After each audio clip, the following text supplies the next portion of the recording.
안녕하십니까. 석경초등학교 5학년 친구들 체육 시간이 돌아왔습니다. 오늘은요, 빙상 설상 활동 중에 일어난 안전사고 대처에 대해서 알아보도록 하겠습니다. 우리가 계속해서 지난 시간에 빙상 설상에서 운동을 할 때 일어날 수 있는 어떤 안전사고의 사례와 예방법에 대해서 배워봤었죠. 자, 오늘은요, 우리가 아무리 이 안전사고를 예방을 하기 위해서 노력을 한다고 해도 이 사고란 것은 언제 어떻게 일어날지 모르는 것이기 때문에 사고는 항상 발생할 가능성이 있습니다. 자, 그렇다면 오늘은요, 이 안전사고가 일어났을 때 우리가 어떤 식으로 대처를 해야 되는지 알아보도록 하겠습니다. 자, 빙상 설상 활동 중에 일어난 안전사고에 올바르게 더 대처를 하여 큰 부상과 사고를 예방하도록 합시다. 자, 그러면 함께 밑 교과서에 그림을 보면서 어떤 안전사고가 있고 그 안전사고는 어떻게 대처해야 되는지 알아보도록 하겠습니다.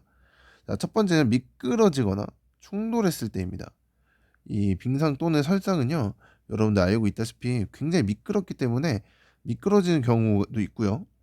그리고 제때 멈추지 못해서 다른 사람 또는 어떤 뭐 기물, 뭐 벽이라든지 어떤 기둥이라든지 이런 것들과 충돌할 수 있는 가능성이 매우 매우 높습니다. 자, 이렇게 우리가 미끄러져 충돌했을 때 어떻게 안전사고에 대처해야 되는지 알아보도록 하겠습니다. 우선 자, 미끄러져서 땅바닥에 이제 아이쿠 이렇게 쿵 했을 때 아프겠죠? 자, 이때는 먼저 아픈 곳은 없는지 살피고 엉덩이나 허리가 아플 때는 무리하게 움직이지 않습니다. 자, 이게 미끄러지고 나서 단순히 그냥 아픈 거에서 끝나면 상관이 없지만요. 이렇게 엉덩이나 허리 이렇게 엉덩이, 허리처럼 부상을 당하기 쉬운 그런 부위들은 내가 다친 건 아닌지 한번 확인을 해봐야 되겠죠. 이 엉덩이와 허리가 이제 예시로 나온 이유는 이렇게 엉덩방을 찍으면서 넘어질 때 주로 다치는 부위가 엉덩이와 허리이기 때문이겠고요. 그리고 손목, 자 손목은 왜 나오느냐? 우리가 미끄러질 때 이렇게 무의식적으로 항상 손을 이제 땅바닥에 딛습니다. 이렇게 땅바닥에 손을 지지하다가 손목이 좀 비틀어져서 손목을 삐는 경우도 있기 때문에 손목도 반드시 확인을 해줘야 되는 부위 중에 하나겠지요. 또 만약에 이렇게 뒤로 넘어졌을 경우는 무릎이 괜찮지만 앞으로 넘어졌을 경우에는 무릎이 이제 가장 먼저 땅바닥과 닿는 부위 중에 하나입니다. 그렇기 때문에 무릎의 충격이 얼마나 가해졌는지를 어, 스스로 좀 체크를 해서 뭐 외상이 있을 경우에는 까지고 피가 나겠고요. 그리고 안쪽 뭐 뼈가 이런 데서 다쳤을 경우에는 진짜 크게 다치면요. 무릎 같은 경우에는 진짜 크게 다치면요. 서 있기 힘들 정도의 고통이 오게 됩니다. 그런 이러한 내 신체 부위의 고통들을 좀 살펴보고 아프다 싶으면 무리하게 움직이지 않고 휴식을 취해주는 것이 좋겠죠. 하지만 이렇게 통증이 심한 경우에는 병원에 가야 하며 정말 움직이지 못하는 경우에는 119에 신고해 도움을 요청하는 게 좋습니다. 자, 이렇게 정말 못 움직일 정도로 아프다. 이럴 때는요, 무리하게 일어나거나 움직이려고 하면 안 됩니다. 여기 나와 있는 것처럼 뼈나 근육을 다친 사람을 함부로 옮기면 더 크게 다칠 수가 있기 때문이죠. 우리가 이제 넘어진 친구들을 보면은 무의식적으로 이렇게 잡아서 일으켜 주려고 하잖아요. 근데 진짜 크게 다쳐서 뭐 뼈라든지 뭐 인대 이런 데 문제가 있을 경우에는 그 자리에서 그냥 앉아 있는 게 오히려 더 부상을 악화시키지 않는 방법이기도 합니다. 이런 식으로 먼저 첫 번째로 미끄러지가 충돌했을 때 알아봤고요.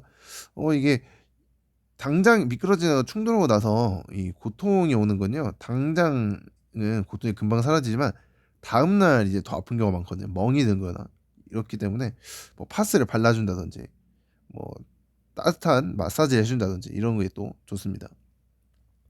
자, 두 번째 열을 내는 도구 화상을 입었을 때입니다. 주로 겨울인데 어떻게 화상을 입죠? 라는 질문을 할 수도 있겠지만 여기 보이는 것처럼 이 핫팩 핫팩을 오래 몸에 붙이고 있다 보면은 화상을 입을 수도 있습니다. 자, 화상을 입고 바로 해야 하는 일은 무엇일까요? 이제 이 상처 부위를 이 찬물로 식혀주는 행동을 하고 있죠. 그리고 난 이후에는 이제 화상에는 화상 전용 연고가 있습니다. 화상 전용 연고 바르고 상처가 심하면 병원에 가야 합니다.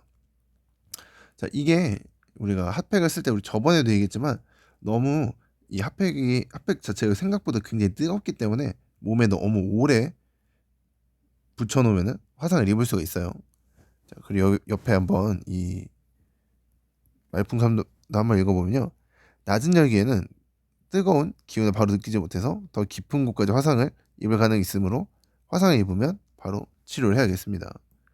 자, 화상 부위는 절대 여러분들 시간 지나면 낫겠지 이런 마음으로 넘어가시면 안 됩니다. 화상 전용 연고를 바르시고 이렇게 외부와의 어떤 접촉을 차단해주는 것이 좋습니다. 자, 넘어가서요. 이번에는 이제 얼음물에 빠졌을 때입니다. 우리 저번에도 얘기했던 것처럼 이 호기심에 또는 이 얼음 빙판에서 놀고 싶어서 이런 얼음이 얼어있는 호수라든지 동네 강가라든지 이런 데 올라가는 친구들이 가끔 있는 걸로 알고 있습니다.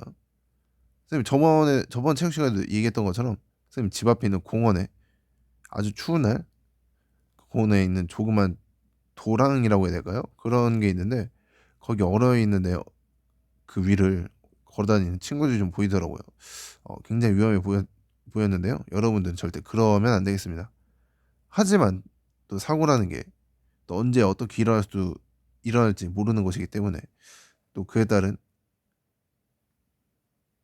예방 방법을 이미 알고 있어도 사고는 일어날 수가 있는 것이기 때문에 대처 방법도 한번 알아봐야겠죠. 자, 얼음물에 빠졌을 때는 두 가지 상황이 있네요. 내가 빠졌을 때와 다른 사람이 빠졌을 때 한번 교과서에 있는 이 상황을 보면서 알아보도록 하겠습니다. 자, 내가 얼음물에 빠졌을 때, 자, 당황하지 말고, 자, 이렇게 얼음물에 이 빙판에 올라간다는 거는 대부분 나는 안 빠지겠다는 생각으로 올라가기 때문에 어떤 다른 사고보다 더 당황할 수가 있습니다. 이 물에 빠졌을 때 이렇게 특히 당황해서 잘못 이게 허우적거리다 보면 오히려 더 물에 깊게 빠지는 경우가 많거든요. 그렇기 때문에 당황하지 말고 주변 사람들한테 큰 소리를 알립니다. 자, 그리고 두 번째로는요.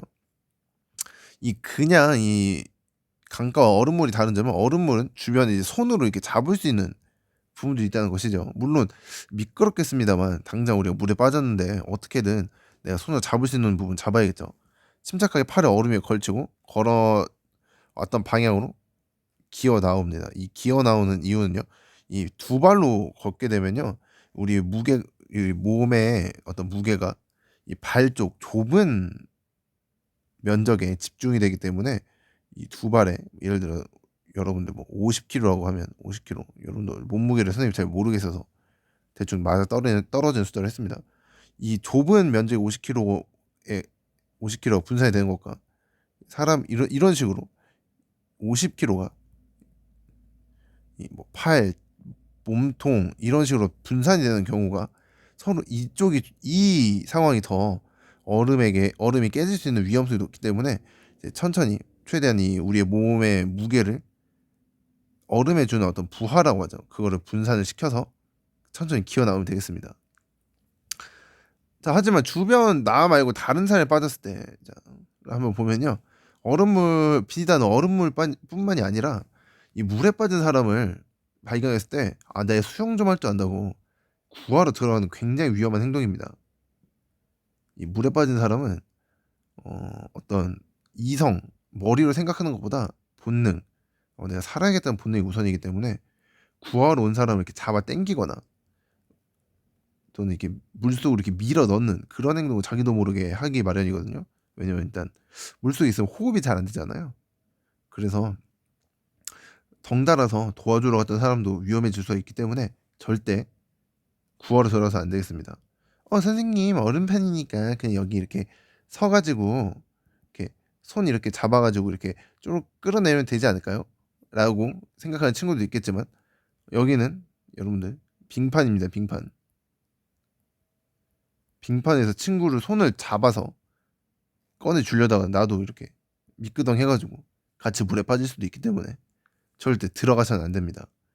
그리고 주변 119에 신고를 하거나 아니면 이 주변에 이런 던져줄 수 있는 물건들이 있다면은 던져줘서 이렇게 멀리 이 빙판 밖에서 지금 보이시죠? 이 교과서 상황에서도 이 옆에 있는 여성은 빙판이 아닌 곳에서 잡아당기고 있는 게 보이시죠?